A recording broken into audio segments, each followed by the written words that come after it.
So I was in the middle of cleaning here, getting it ready set up to put some fresh eggs in here. And I kept hearing a noise, so I came here and look at that. He's about 2 days late already, or about 1 day late.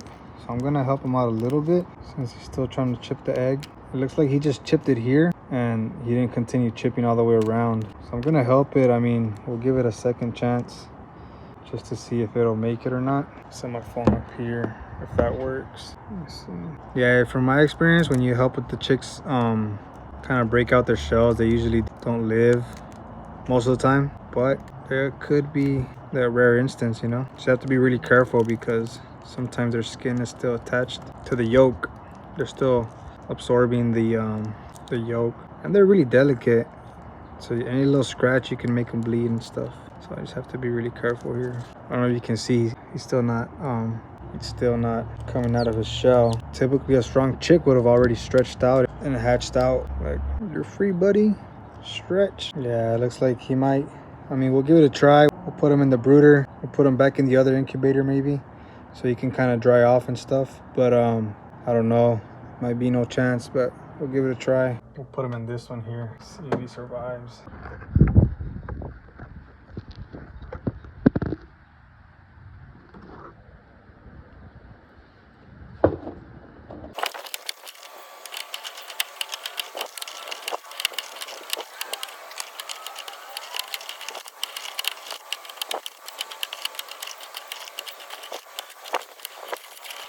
There it is, pretty much all set up, ready to go.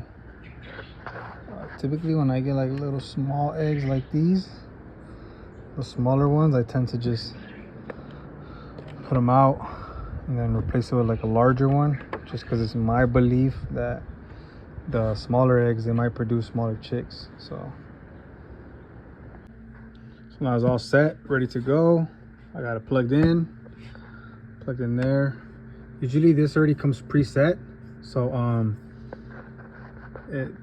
these style incubators, I really like them a lot because they fit about 70 eggs or so, 75, and they already come preset. They and then you know, once you hatch a batch, you just come back here,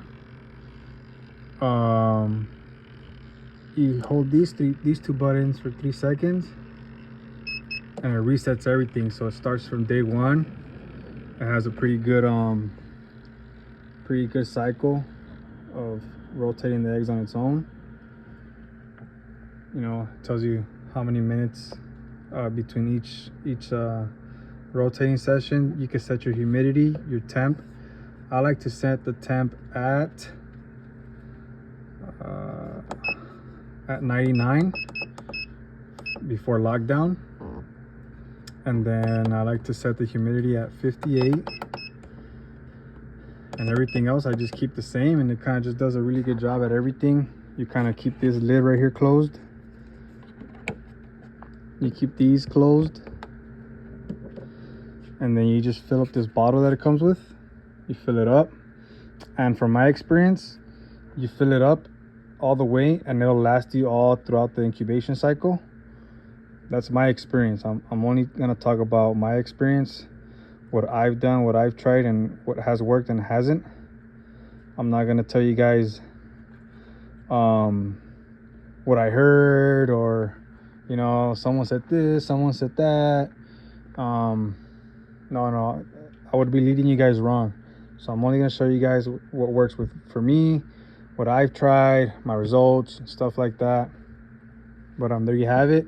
18 days from now, all these, not all of them, but you guys saw about 60% of them hatch. And then these are already on day 8, so 10 more days.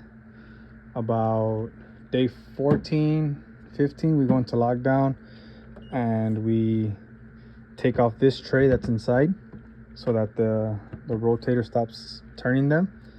That way it gives the chicks a day or two to kind of start pipping the egg, breaking it. That way they can make their way out. And then you leave them in here for like a day or two just so they can dry up. And once they dry up, they go in here and they stay in here for about 2 weeks once they grow all their feathers, and they can kind of support the weather outside. They go outside. I'll show you guys where I put them in once they're about 2 to 3 weeks old.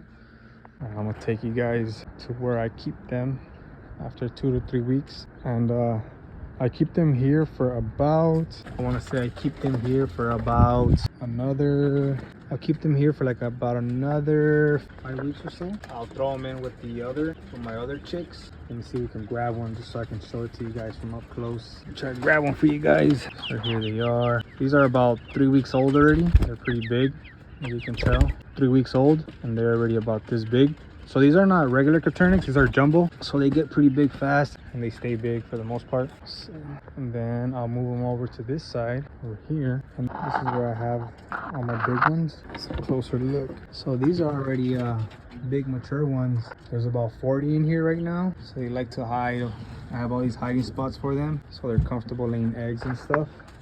And then this cage is pretty much all enclosed except for this mesh area where the sunlight comes in through. Now for the summertime, as you can tell, it's a pretty good area for them. Pretty nice area. They have a lot of room to run around, because we'll get like cats and stuff that'll stop by and scare them away sometimes.